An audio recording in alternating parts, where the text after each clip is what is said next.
क्या आपको पता है कि हमारे स्पेस और समंदर के सबसे निचले हिस्सों में कितना गहरा कनेक्शन है?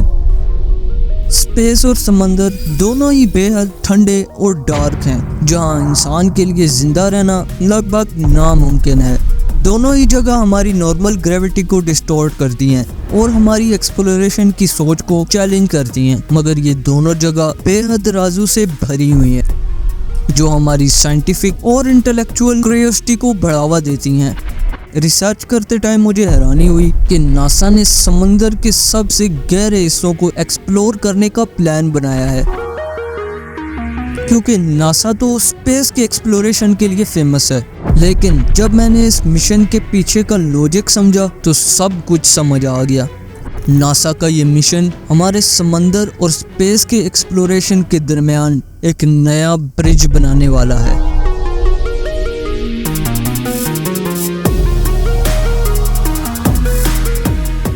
Welcome to Gainflix video. ये बात है 1958 की, जब नासा का मिशन स्टार्ट हुआ स्पेस और एटमॉस्फेयर के फिनोमेना को समझने और उनको स्टडी करने के लिए। लेकिन समंदर का एक्सप्लोरेशन उनका पहला टारगेट नहीं था। 1957 जब नासा के बनने से एक साल पहले एक आर्टिकल ने क्लेम किया था कि हम चांद के सरफेस के बारे में ज्यादा जानते हैं बनिस्बत अपने समंदर के तल के। ये बात कुछ हद तक ठीक थी, क्योंकि उस वक्त हमारी टेक्नोलॉजी इतनी एडवांस नहीं थी कि हम समंदर के तल को अच्छी तरह से मैप कर सकें। 1978 जब नासा ने अपनी पहली ओशियोनोग्राफिक सैटेलाइट सीसैट लॉन्च की, जो समंदर के सरफेस विंड्स, टेम्परेचर्स और वेव्स का डाटा कलेक्ट करती है। इस सैटेलाइट ने नासा को समंदर और ग्लोबल क्लाइमेट पर उनके असरात को समझने में मदद दी। 21st सेंचुरी में नासा ने समंदर के एक्सप्लोरेशन को अपने मिशन में शामिल करना शुरू किया। की लार्गो, फ्लोरिडा के पास दुनिया की एक ही अंडर सी रिसर्च लेबोरेटरी है, एक्वेरियम रीफ बेस। ये लेबोरेटरी एक वक्त में 6 लोगों को रहने की जगह देती है और समंदर के नीचे हफ्तों तक रिसर्च करने की सहूलत देती है। 2001 में नासा ने यहाँ नीमो प्रोग्राम शुरू किया ताकि एस्ट्रोनॉट्स को स्पेस के मुश्किल माहौल के लिए तैयार कर सकें। ये प्रोग्राम एस्ट्रोनॉट्स को क्रैम्प्ड लिविंग कंडीशन और हॉस्टल एनवायरनमेंट के साथ एडजस्ट होने की ट्रेनिंग देती है। नासा का असली चैलेंज समंदर के सबसे गहरे हिस्सों को एक्सप्लोर करना था, ताकि वो फ्यूचर में मिशंस के लिए टेक्नोलॉजी डेवलप कर सकें जो हमें दूसरे प्लैनेट्स के ओशन तक ले जा सके। जुपिटर के मून यूरोपा और सैटर्न के मून एनसीलेडस में बहुत बड़े ओशंस हैं जो उनके आइस सरफेसेस के नीचे छुपे हैं। यूरोपा का ओशन हमारे सब ओशंस के कंबाइंड पानी से ज्यादा पानी रखता है। ये मून्स आइडियल कैंडिडेट्स हैं लाइफ के लिए, और नासा इनकी एक्सप्लोरेशन के लिए सीरियस प्लानिंग कर रहा है। 2024 में भी अक्टूबर या नवंबर में नासा यूरोपा क्लिपर लॉन्च करेगी, जो यूरोपा की आइस शेल की डेप्थ और ओशंस की कंपोजिशन को स्टडी करेगी। ये फ्यूचर मिशन यूरोपा की आइस शेल को मेल्ट करके उसके नीचे के ओशन को एक्सप्लोर करने का इरादा रखती है। ये मिशंस क्रायोबोट्स का इस्तेमाल करेंगे जो न्यूक्लियर पावर्ड रेडिएशन से यूरोपा की शेल को मेल्ट करेगी और ओशंस को पेनिट्रेट करेगी। क्रायोबोट्स ऑटोनोमस होंगे और उनके साथ रेडियो सिग्नल रिलाई करने के लिए केबल्स भी भेजी जाएंगी। नासा ने समंदर के सबसे गहरे हिस्सों को एक्सप्लोर करने के लिए ड्रोन्स भेजे हैं जो हार्श कंडीशंस को विथस्टैंड कर सके।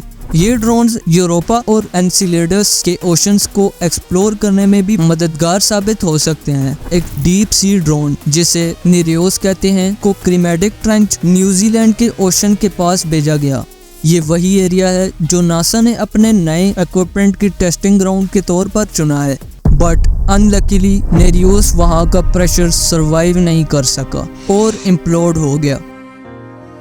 नासा का लेटेस्ट ड्रोन ऑर्फियोस है, जो नेरियस का डिसेंडेंट है। ये छोटा, हल्का, ऑटोनोमस सबमरीन है जो हेडल जोन की गहराइयों को एक्सप्लोर करने के लिए डिजाइन किया गया है। और फिर इसको शैलो वाटर्स में टेस्ट किया जा रहा है। मगर ये कामयाब होता है तो इसका लाइटर डिजाइन इसे इजियर बनाता है कि एक रॉकेट के जरिए फ्यूचर में यूरोपा के समंदर में ले जाया जा सके। नासा के planetary exploration science technology office pesto ने 2023 में टॉप रिसर्चर्स को इकट्ठा किया ताकि ये डिस्कस किया जाए कि हम कितने करीब हैं एलियन ओशंस को एक्सप्लोर करने के लिए। उनका नतीजा ये था कि मिशन फेसिबल है, साइंटिफिकली कंपेलिंग है और नियर टर्म में सबसे प्लॉजिबल तरीका है कि हम इन एलियंस की एक्सप्लोरेशन को अंडरटेक कर सकते हैं। यूरोप से फंडिंग और अमेरिका की एडवांस रोबोटिक्स टेक्नोलॉजी के साथ अगर ये मिशन ग्रीन लाइट होता है तो हम इस करीबी डिकेड में यूरोपा के निचले पानी को एक्सप्लोर करके देख सकते हैं। स्पेस की एक्सप्लोरेशन ने पहले ही हमारे समंदर के एक्सप्लोरेशन को एनहांस कर दिया है